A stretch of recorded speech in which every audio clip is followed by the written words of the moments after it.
Miguel had been diving for 20 years. He'd swum alongside sharks, explored shipwrecks in pitch darkness, and held his breath in currents that could drag a boat sideways. He had never, not once, been afraid of a whale. That changed on a Tuesday morning, 60 feet below the surface, when a 40-ton humpback whale grabbed him and refused to let go. But what terrified him most wasn't the whale. It was what she was trying to hide him from. Miguel worked as a marine biologist. The ocean wasn't just his office, it was the place where he felt most alive. While most people spent their mornings in traffic, he spent his watching sunlight bend through salt water and counting the spots on manta rays. He loved every part of it: the science, the solitude, the feeling of being a guest in someone else's world. That morning started like any other. His team loaded the boat before sunrise, the air still cool and heavy with salt.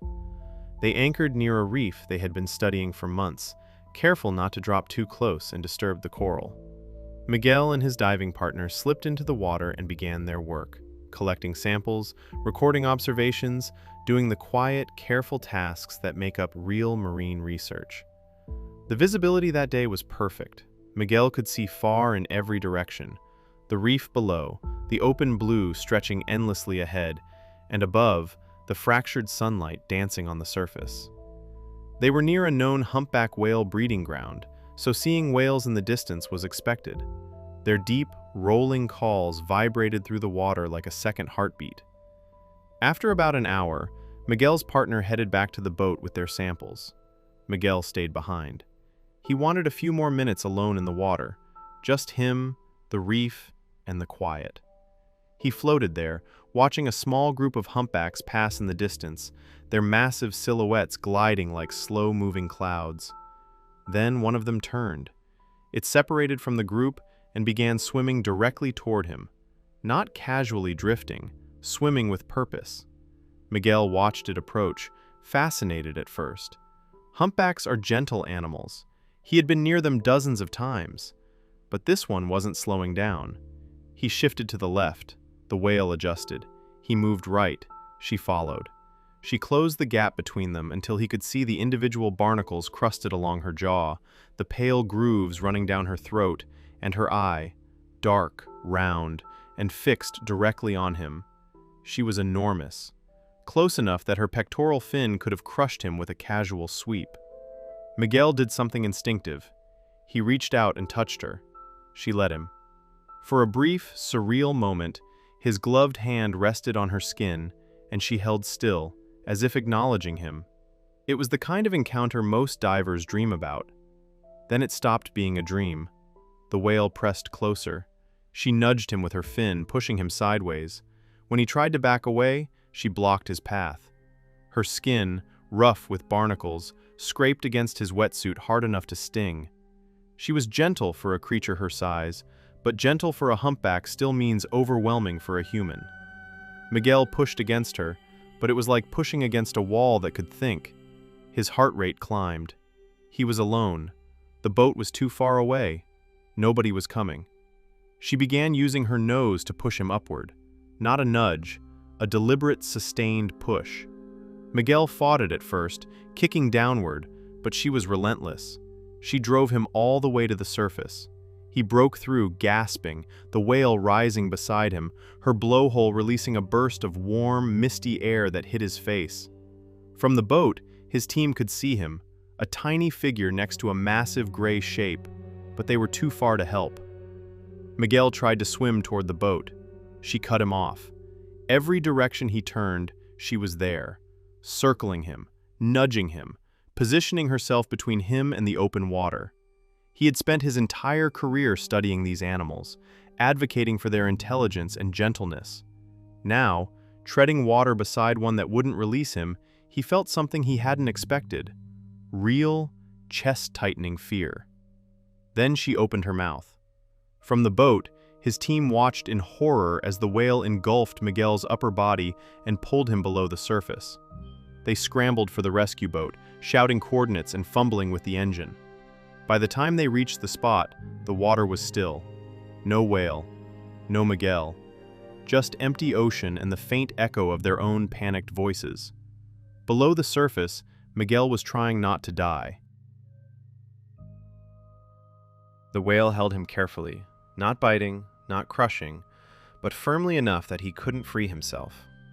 Water rushed past him as she dove. His regulator was still in his mouth, and by some miracle his tank and gear remained intact. He could breathe, but he couldn't move. His mind raced through every protocol, every training scenario, every emergency procedure he had ever learned. None of them covered this. He made a decision. He stopped fighting. Years of experience told him that struggling against a force this powerful would only exhaust him and increase the risk of injury. So he went limp. He steadied his breathing. He waited. And he watched. The whale leveled out near the reef and slowed. Then she did something unexpected. She tucked him beneath her pectoral fin, pressing him close to her body like a mother shielding a child. Miguel didn't understand, until he looked past her. Emerging from behind a rock formation was one of the largest tiger sharks he had ever seen. It moved with slow, deliberate confidence, the kind of movement that tells you a predator isn't hunting yet, but is deciding whether to. Its dark stripes caught the filtered light as it circled wide, eyes locked not on the whale, but on Miguel. He realized, with a sickening drop in his stomach, that this shark may have been tracking him for longer than he knew. The whale had known. Every nudge, every block, every frustrating redirect, she had been trying to push him back to the boat, away from the shark. And when he kept resisting, she did the only thing left. She grabbed him herself. Miguel stayed frozen beneath her fin, barely breathing, watching the shark circle. The whale didn't move. She held her ground, all 40 tons of her, between a predator and a stranger she had no biological reason to protect. The shark made 2 more passes, then seemed to calculate that the cost of getting past the whale was too high. It turned and disappeared into the blue. The whale waited. She didn't rush. Only when the water around them was still and empty did she move again. She nudged Miguel onto her nose one final time and pushed him steadily toward the surface, then toward the boat. When he reached the hull, he grabbed the ladder with shaking hands and pulled himself up. He turned back to look at her. She lingered for a moment, her eye just above the waterline, watching him. Then she exhaled once, a long, low breath, and sank below the surface. When his team arrived back at the main boat and found him lying on the deck, soaking wet and trembling, they didn't know whether to hug him or interrogate him.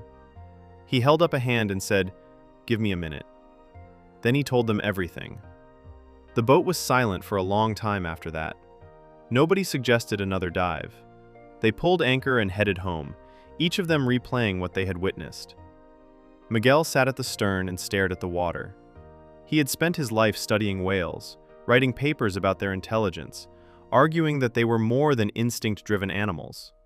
Now he had proof, not the kind that fits in a journal, but the kind that stays in your chest and doesn't leave. A wild animal, with no reward and no reason, had chosen to save his life. Some encounters change the way you see the world. This one changed the way Miguel saw everything. Stories like this remind us that the ocean holds more intelligence and compassion than we give it credit for. If this one stayed with you, you're going to want to see what happens in our next video, because the ocean isn't done surprising us. Subscribe, hit the bell, and we'll see you there.